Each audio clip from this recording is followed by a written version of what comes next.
मानवाने स्वतःच्या सोयीसाठी पर्यावरणाचा पुरेपूर वापर केला, मात्र त्याचे परिणाम आता आपण कुठेतरी स्वतःच भोगत असल्याचं आपल्याला पाहायला मिळते। हवा प्रदूषण असेल, पाणी प्रदूषण असेल, याबाबत काही वेगळं बोलायला नको, कारण की आत्ता हवा आणि पाणीची जी परिस्थिती आहे ते आपण स्वतः भोगतोय।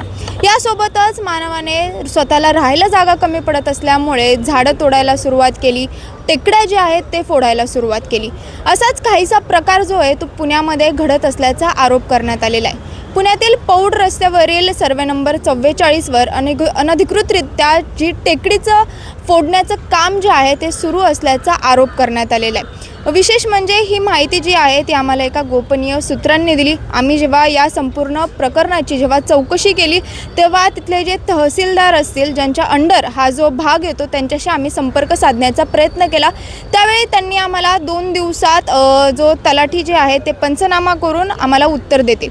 त्यानंतर 2 दिवसांनी आम्ही याचा फॉलोअप घेण्याचा प्रयत्न केला। त्यावेळेस तिथे कुठलाही प्रकारचं अनधिकृतरित्या टेकडी फोडण्याचं काम जे आहे ते सुरू नसल्याचं त्यांनी आम्हाला सांगितलं।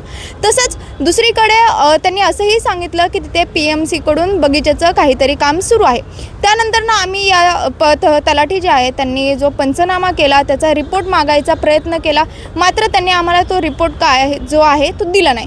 जर तिथे अनधिकृतरित्या जे टेकडी फोडण्याचं काम जे आहे ते सुरू नसेल आणि PMC कडून बगीचेचं काम सुरू असेल किंवा झाडे लावण्याचं काम सुरू असेल, तिथं चांगलीच गोष्ट आहे। मग त्याचा रिपोर्ट तर तलाठी किंवा तहसीलदार असतील त्यांनी आम्हाला देणं गरजेचं होतं, मात्र त्यांनी ते दिलं नाही। त्याच्यामुळे या प्रकरणात कुठे काहीतरी गौडबंगाल आहे का असा प्रश्न उपस्थित होतोय।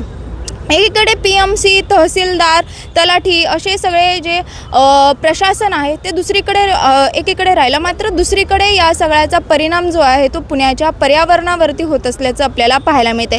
जे आपलं हवामान आहे ते सातत्याने बदलत असतं, दमट, उष्ण म्हणजेच उन्हाळा, पावसाळा, हिवाळा असे जे हवामान असतात त्याच्यात मुख्य भूमिका जी असते ती टेकड्यांची असते, झाडांची असते।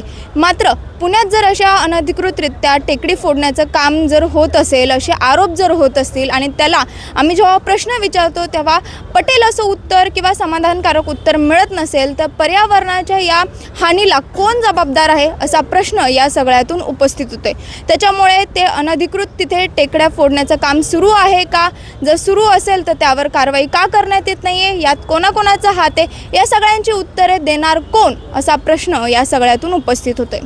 शिवानी लकडे, टाइम्स ऑफ महाराष्ट्र, पुणे।